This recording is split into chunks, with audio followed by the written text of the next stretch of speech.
Mesdames et messieurs, bonsoir et bienvenue dans la grande édition de la rédaction. Nous ouvrons ce journal avec la visite du Premier ministre en Espagne. En attendant l'ouverture des travaux de la 4e conférence internationale sur le financement du développement prévue demain, le Premier ministre a rencontré les Maliens établis en Espagne. Ce cadre a permis au général de division Abdoulaye Maïga de donner le maximum d'informations sur la vision du président de la transition. Les Maliens établis en Espagne ont à leur tour évoqué certaines préoccupations. Nos envoyés spéciaux en Espagne, Mamari Koné et Aliou Touré.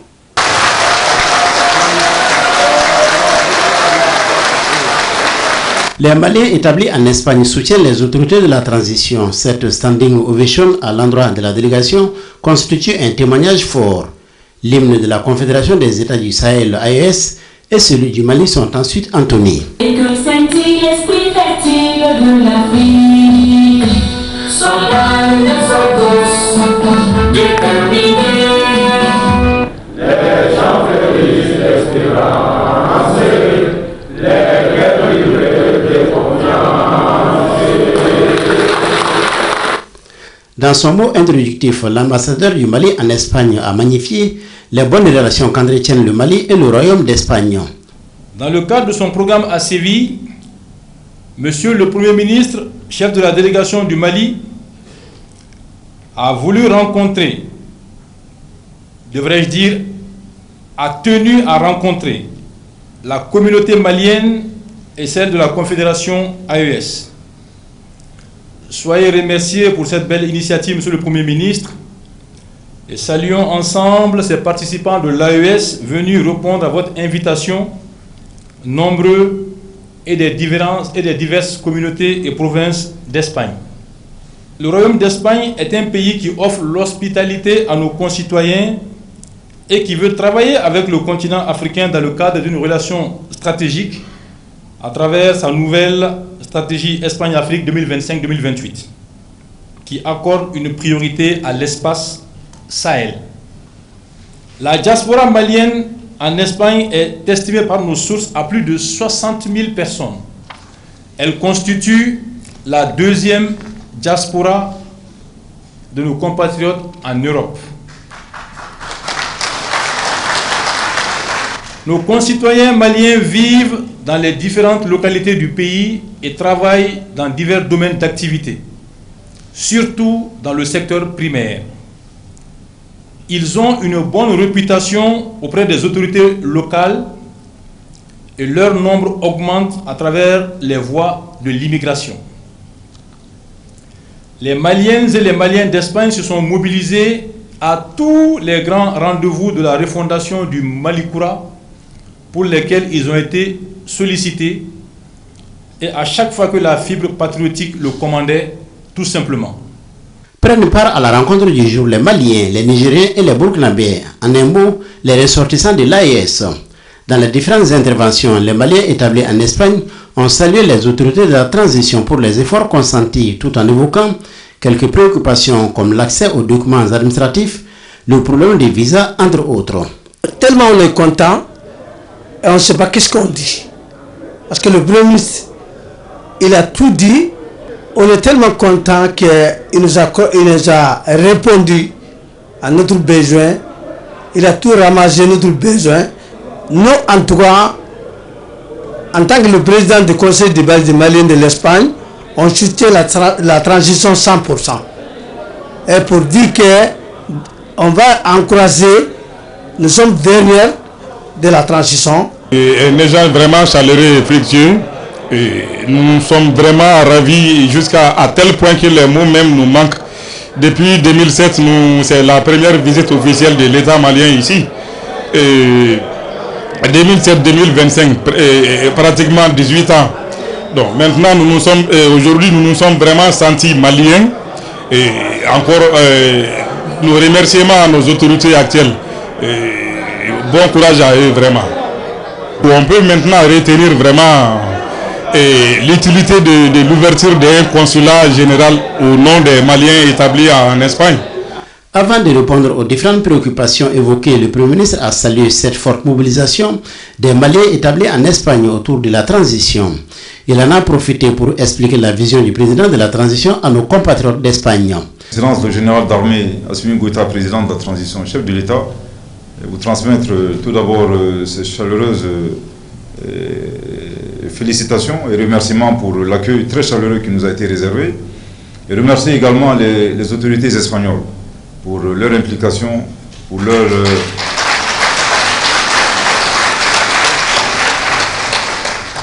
leur humanisme et pour leur solidarité.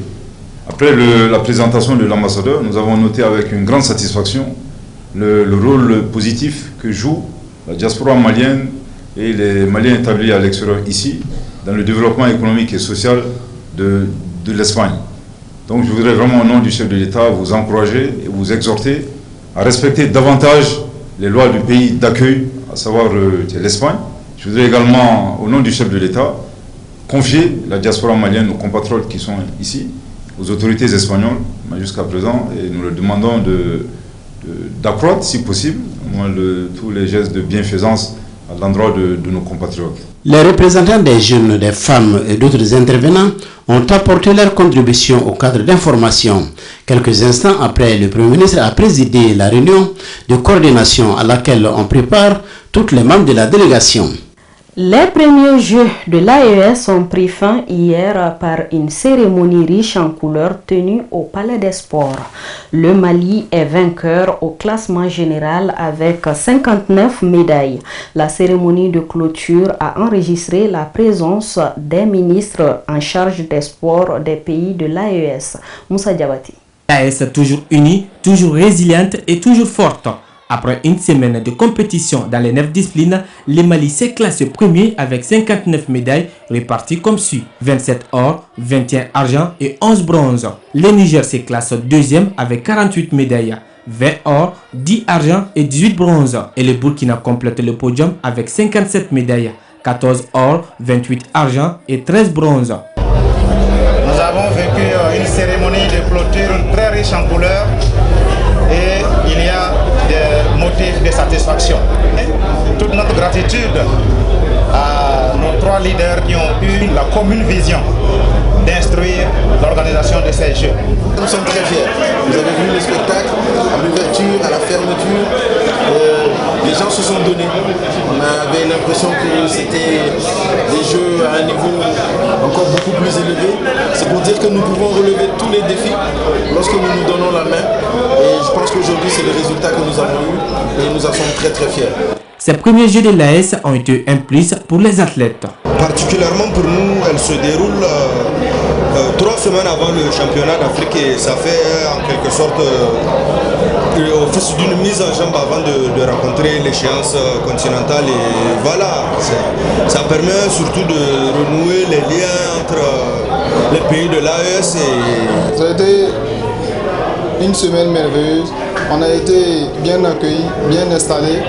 Et la compétition s'est très bien passée aussi. On est bien parce qu'on a remporté, on avait un objectif et l'objectif a été fait. On a été premier au classement général. On remercie notre fédération malienne de karaté, maître Abdouloua Travledi Bob, ceinture noire 9e dan. On remercie tous les Maliens. Les ambassadeurs de ces premiers Jeux de l'AES, Daba Modibo Keïta du Mali, double champion du monde en taekwondo. Abdourazak Issoulou Alphaga du Niger, 2 fois champion d'Afrique aussi en taekwondo. Et Aaron Bibi du Burkina Faso, reconnu comme l'homme le plus fort du monde. Ces 3 ambassadeurs servent de modèle pour la jeune génération. Le sport nous réunit et ça unit davantage ces 3 pays parce que nous avons la même vision. Et le fait de faire bouger la jeunesse, des compétitions, ça va créer beaucoup de champions. On est très fiers aujourd'hui de voir nos frères de l'AES se préparer pour les compétitions à venir parce que notre objectif c'est de ramener des médailles olympiques pour notre espace. Obligatoirement, c'est une satisfaction personnelle et j'invite les jeunes athlètes maliens à se donner encore au maximum pour se servir de ces Jeux de l'AES comme une sorte de préparation afin que les autres compétitions, les autres échéances, en fait, que le Mali puisse encore occuper la première place. Des prestations d'artistes, slam, sketch et jongleurs ont magnifié cette cérémonie de clôture. Et après concertation, le flambeau a été remis au Burkina Faso pour abriter le deuxième jeu de l'AS.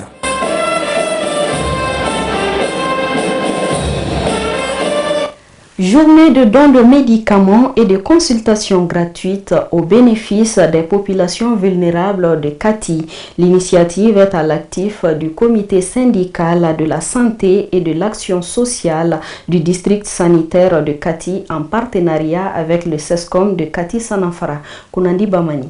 Cette action du comité syndical de la santé et de l'action sociale du district sanitaire de Kati est initiée dans le but de promouvoir la santé au sein de la communauté. Elle permettra aux bénéficiaires de connaître leur situation sanitaire et de recevoir des médicaments gratuitement. Nous avons décidé de faire ça et de coïncider avec le premier mois béni de l'islam. On est en train de faire une consultation pluridisciplinaire. D'abord, il y a la consultation de la médecine générale, il y a la consultation diabéto, il y a la consultation ophtalmologique, il y a la consultation pédiatrique, la consultation chirurgicale. Nous avons jugé nécessaire d'approcher chaque spécialité pour au moins chercher un certain échantillon de médicaments. Donc la valeur des médicaments qu'on a pu acheter vont dans les 1 500 000. Une opportunité salvatrice à saisir. La population est venue répondre au rendez-vous. Je suis venu me faire consulter. Pour le moment, je ne suis pas souffrant. Cette consultation est juste pour connaître mon état de santé. Vraiment, j'apprécie l'initiative. Nous, au cas pérennisé chaque année, on est très content de ça. Le service est à la hauteur. Vraiment, je suis très contente. J'ai été bien consultée. Cette consultation, vraiment, c'est très bien même pour la population. Tout le monde doit le faire. Premier du genre, les organisateurs n'entendent pas s'arrêter en si bon chemin. Notre pays dispose de beaucoup de forêts classées. Ces forêts ont un impact sur la qualité de l'air que nous respirons, sur la faune et la flore. Comment se portent actuellement nos forêts classées? Élément de réponse dans ce dossier signé Aïssata Dit Kumbakani. Qui dit environnement parle des forêts. Ces poumons verts qui jouent un rôle prépondérant pour l'humanité. Le monde qui a besoin d'une gestion adéquate des forêts doit trouver des solutions à plusieurs équations, mais qui n'est pas sans contraintes. Ces contraintes sont d'ordre anthropique, c'est-à-dire des contraintes qui émanent de l'être humain et de tout ce qu'il fait comme élevage. Et puis il y a des contraintes naturelles. Ces contraintes, on les classe en deux groupes, les contraintes d'ordre anthropique et les contraintes d'ordre naturel. Les contraintes d'ordre anthropique, on peut parler de la pression démographique, la croissance démographique, l'agriculture extensive, le surpâturage, les aléas climatiques, qui sont des contraintes d'ordre naturel. La forêt est soumise à l'ensemble de ces contraintes dont nous constatons aujourd'hui. Dans de telles initiatives, chaque acteur a sa place et son rôle. Et les exploitants forestiers sont en première ligne. Tant qu'il n'y a pas de plan d'aménagement, donc il y aura toujours des problèmes. Donc il faut faire des plans d'aménagement et travailler dans ce cadre-là. C'est ça qui va sauver la forêt. Tous les forêts ne sont pas exploitables, quoi. Il faut le dire. Parce qu'il y a beaucoup de gens qui pensent que l'exploitation de la forêt elle est interdite au Mali. Mais elle n'est pas interdite au Mali, elle est réglementée par la loi 10 jours 28 du 12 juillet 2010. Donc il faut savoir que ce n'est pas interdit, mais il y a la manière de faire. Ces bois nous proviennent de la forêt. Actuellement, ils sont chers et je me demande pourquoi. Est-ce qu'il n'y a plus d'arbres dans la forêt? Conscient quand même que la coupe abusive des arbres peut amener à la déforestation. Mais vu qu'on travaille avec, il faut que les exploitations forestières cherchent à travailler avec les eaux et forêts pour éviter la destruction des forêts. Avec la situation sécuritaire actuelle du pays, nos forêts servent des refuges aux ennemis de la patrie. Une situation qui impacte sur les activités de nos hommes de forêt. Ces forêts subissent les affres de l'insécurité qui sévit dans le pays. En effet, les populations dans certaines régions, en concertation avec les services forestiers, ont procédé à la coupe des grands arbres et à la déforestation aux alentours des camps militaires, notamment les camps militaires sur des axes routiers pour permettre de faire une longue vision pour ne pas être surpris par les assauts des terroristes. Donc ça aussi, ça impacte effectivement notre écosystème par des actions que nous, en tant que forestiers, voyons sous d'autres angles comme des actions de dégradation. Bon, et à côté de ça également, il y a la dégradation, comme je l'ai dit un peu en haut, par rapport au défrichement, par rapport au feu de brousse, par rapport à la surpâturage, par rapport surtout à la surexploitation du bois. Ce sont des actions qui vraiment entament beaucoup le couvert forestier. Justement, le Mali n'est certainement pas le seul dans cette lutte.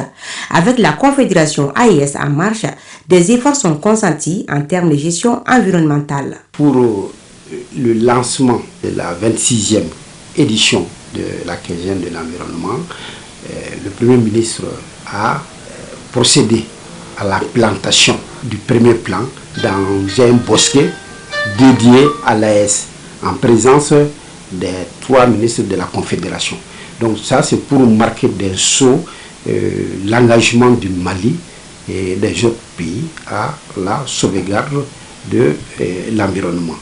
Et qu'en est-il donc pour l'avenir de nos forêts classées qui se meurent? L'avenir pour nos forêts classées, bien qu'elle suscite un peu d'inquiétude, un peu d'angoisse, mais n'est pas à être pessimiste. Nous serons optimistes que avec des actions déjà enclenchées, nous pensons que les forêts classées juste des avenirs radieux. Nous avons déjà des politiques d'aménagement des massifs forestiers. Et ça, c'est pour une gestion durable et rationnelle de ces massifs forestiers face à l'exploitation. Ça veut dire quoi? Ces plans d'aménagement sont des programmations, des plans annuels de programmation qu'on met sur ces massifs et qu'on puisse récolter sans pour autant entamer le capital. Donc c'est des mesures qui sont là et qui visent aussi à restaurer les espaces qui sont dégradés dans ces forêts. Donc je pense qu'avec l'ensemble de ces mesures, ces forêts peuvent jouir d'un avenir radieux avec le temps.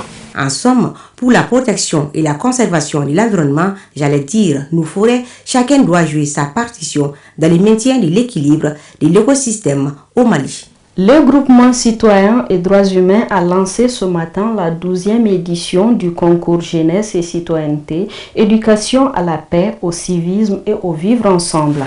L'initiative vise à renforcer le dialogue intercommunautaire et à promouvoir la culture de la paix chez les jeunes. Mariam Koulibaly. 200 élèves issus de 12 académies du Mali prennent part à cette 12e édition du concours Jeunesse et citoyenneté, éducation à la paix, au civisme et au vivre ensemble. À travers cette initiative, le groupe Citoyenneté et droits humains entend inculquer aux jeunes des valeurs civiques et morales pour renforcer leur engagement citoyen et nourrir en eux l'amour de la patrie. L'objectif de ce concours, c'est pour qu'ils puissent réellement être des citoyens avertis des mal d'incroix que nous cherchons. Nous avons élargi ces activités comme à l'AS, c'est aussi quand même promouvoir quand même ce nouvel espace-là, et quand même autour du Mali, du Niger et du Burkina. Donc il s'agit pour nous aujourd'hui d'accompagner les plus hautes autorités et également de faire en sorte que les peuples de l'AS puissent s'unir, puissent se connaître et puissent vivre ensemble dans l'harmonie et à travers quand même une citoyenneté active. Donc les enfants, on les a donné des thématiques là aussi, d'abord sur la corruption. Ça, c'est la première thématique. Et également, sur d'autres thématiques telles que la consommation des stupéfiants. Durant 2 mois, ces élèves ont bénéficié d'un encadrement intensif pour mieux se préparer à cette 12e édition. Encadreurs et participants ont mis tout en œuvre pour la réussite de cet événement. Nous avons fait beaucoup de répétitions. Nous sommes confiants et déterminés à relever les défis. La formation s'est axée sur le développement vraiment des enfants en termes de l'AES surtout, leur montrer qu'est-ce que c'est que l'AES, les objectifs de l'AES et les avantages vraiment de cette alliance. Bien sûr, alors aujourd'hui, on fait confiance à nos enfants et ils ont compris plein de choses. Ils vont montrer ce qu'ils ont appris à l'école. Les compétitions se tiendront demain et seront suivies le soir même par une grande soirée dédiée à l'AES, une initiative qui œuvre pour le brassage culturel, le vivre ensemble et l'intégration des peuples à travers l'éducation citoyenne. C'est ce qui met fin à ce journal. Merci à vous de l'avoir suivi. Très bonne suite de programmes sur ORTM2.